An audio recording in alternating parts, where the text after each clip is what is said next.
da faruwa. Watan tarihin shehu radiyallahu anhu abu ne mai faɗi, amma a takaice zan takaita cikin watan shehu Ibrahim radiyallahu anhu ya faɗa mana manufofinsa a rayuwa. To zan takaita magana cikin tarihin shehu radiyallahu anhu cikin wannan manyan manufofinsa guda 6 wanda ya faɗa ma wani ɗan jarida mutumin Hijaz lokacin da ya tambaye shi ko yana da manufofi a rayuwa, ya ce ina da manufofi guda 6.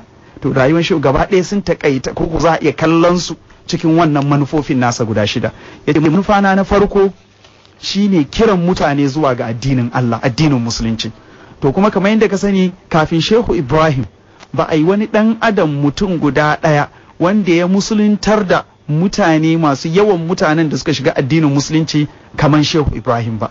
Watan ba yaƙi, ba takobi, ba bindiga, ya kira zuwa ga addinin Allah aka amsa, wanda ya kai ma a rana ɗaya, kamar yadda duk masanan tarihi sun sani akwai ran da a rana ɗaya shehu Ibrahim radiyallahu anhu ya shigar da mutane 4,000 a addinin musulunci. Yana faɗi a cikin ɗaya daga cikin rihlolansa, kadhaka fi tamalahi na qultu kalimatat tauhidi iz nataqtu antaktu kullan nasi bi shahada wa hum ulufun qabilu sa'ada. Yace haka a garin Tamale a cikin Ghana, lokacin da na furta kalman shahada sai dukkan mutanen, watan da aka tara mutanen wannan ƙauyen wanda da maguzawa ne, gaba ɗayansu suka amsa da la ilaha illallah tare da ni, suka karbi wannan addini na musulunci. To haka dai shehu radiyallahu anhu ya rayu cikin yada addinin musulunci, wanda a ƙasar nan ma akwai mutane da dama dubbai wanda suka karbi addini ta hannun shehu radiyallahu anhu. Sannan manufansa na biyu radiyallahu anhu ya ce ƙara kusantar da mutane zuwa ga Allah. Watan ba wai sun shiga musulunci, mun sani musulunci makamai ne,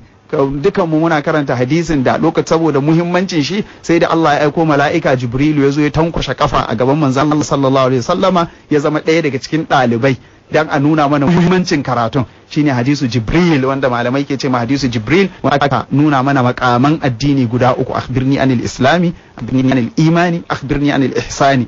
To dai haka shehu ya ce in ci gaba tafiyar da su cikin wannan makaman addinin, daga Islam akai makamul iman, daga iman akai makamul ihsan. Na'am. Sai na'am cikin wannan manufofin shehu radiyallahu anhu. Na'am, manufa ta 3 shine yada harshen alqur'ani. Inji shehu radiyallahu anhu ce manufa na 3 shine yada harshen alqur'ani. Wannan kuma ya kai ma in ka je garin shehu radiyallahu ko tsakanin almajiran shehu, ko da yaran su ɗaya ba su wannan yaren larabci suke yi, saboda shehu shi kansa da almajiransa bai da wani yaren da yake magana da shi in ba larabci ba. Har tafsiransa da dama da yaren larabci yake yi, maganarsa rubuce-rubucen shi gaba ɗaya ya bar bai yadda ya rubuta ko harafi da wani yare ba na larabci ba. Saboda haka ya karfafa harshen larabci, ya yada shi a cikin almajiransa, wanda yake har makiya, kasan ana cewa wal haqqu ma shahidat bihi al a'da'u, har makiya sun shirin cewa albarkacin wannan bawan Allah harshen larabci ya a wannan nahiya ta Afirka ko ta yammacin Afirka.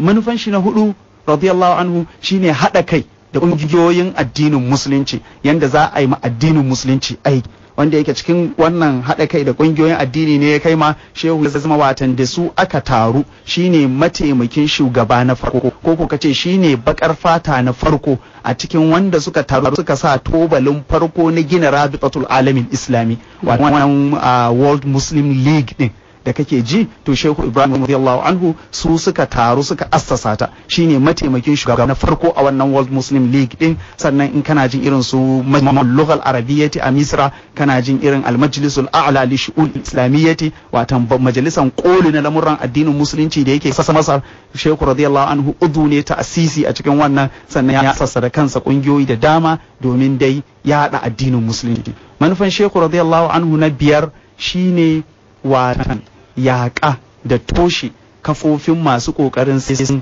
nasarantar ko yahudantar da mutanen ko mutanen duniya gaba ɗaya. To shehu radiyallahu ya tsaya tsayin da ya tsaya a watan ya yaƙi wannan abin da suke yi, ya yi aiki da yawa domin yaƙan wannan. Zaka je yana faɗi a cikin diwanin sa Afriqiya, la tartaji gaira ahmadin rasulan hadan na'i hu wal aqariba. Watan wannan nahiyar tamu ta Afirka ba yadda da wani in ba annabi Muhammadu ba sallallahu alaihi wasallama, wanda da wani manzo. Kuma shehu radiyallahu ya yi aiki da yawa a cikin wannan, ba a sasa samun wani watan wanda zai daga sandan shi nuna addinin musulunci ba a zamanin da shehu ke raye, face shehu ne farkon wanda zai mayar mashi da martani, har shehu radiyallahu anhu ya koma zuwa ga Allah. Wannan abu ne da masoya da masu inkari sun yi shaida akan wannan. Shehu Ibrahim radiyallahu anhu manufan shi na karshe yace shine ƙatatar da haɗin kan al'umman musulmi ko ko ƴan uwantaka na musulunci, watan ƙara ƙarfafa zumuntaka da ƴan uwantaka na addinin musulunci. Mun sani ba abin da ya haɗa mutumin Nigeria da Ghana da Senegal da Mali ka tsallaka da America da Faransa da China, mutane da yawa sun zo sun haɗu a cikin wannan yan uwantaka wanda duk wanda ya san zumuntake wanda ke tsakanin masoyin Shehu Ibrahim da almajiransa ya san cewa babu shakka an sami wata yan uwantaka ta ban mamaki tsakanin waɗannan almajiran. Wannan takaice su ne manyan manufofin Shehu radiyallahu anhu wanda in ka kalle su za su iya nuna maka rayuwan Shehu da kuma abin da ya rayu har ya koma zuwa ga Allah a kan shi. Na'am. Wato dakta, wannan tarihi da aka bamu na wannan babban jagora, Allah da ni da masu sauraro za mu fahimci cewa rayuwarsa dai kusan kacokan ta ƙare ne cikin baiwa addinin musulunci hidima. Kwarai da gaske. To ko me dakta zai iya daɗa faɗa kan irin gudunmuwar da Shehu ya baima addinin musulunci? Na'am. Saboda mutane su daɗa fahimtar abin. To kamar yadda faɗi rayuwar Shehu radiyallahu anhu gaba ɗaya cikin gudunmuwa ko cikin hidima ne ga addinin musulunci. Misali kamar yadda muka ce wanda dai a rayuwarsa ya kira mutane zuwa ga addini, ba a sami wanda ya kira mutane daga cikin manyan halifofin Shehu Imam Hassan Sise, Allah ya kara masa yarda, yana cewa ya gani a rubuce a cikin mataf, watan gidan aje kayan tarihi a London, ɗaya daga cikin manyan gidajen aje kayan tarihi, cewa ranar da Shehu Ibrahim ya faɗi wannan baitukan fakultu la ilaha illallah muhammadun arsalahu ilahu fakala hal kuffaru wal majusu wal umara fatabatin nufusu zuwa kazalika nisa'u fatta'id hunaka mansurul liwa majidu. Lokacin da shehu ya faɗi waɗannan baitukan musuntar da wannan adadin, ya ce ya gani a rubuta cewa a wannan ranar wani abu ya faru da irin shi bai taɓa ta faruwa a tarihin duniya ba, shine mutane dubun dubata sun shiga addinin musulunci.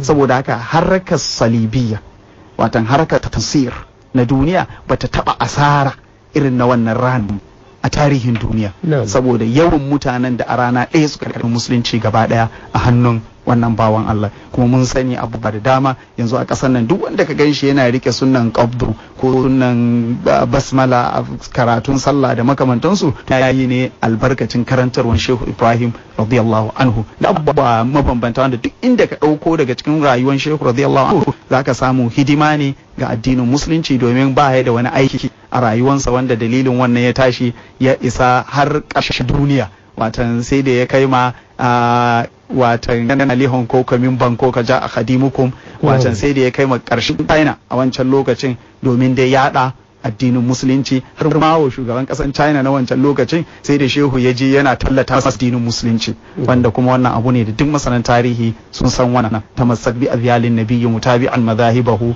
wal muhdathati alala, wannan yana yi ne da mawu. To haka dai shehu radiyallahu anhu a ko ina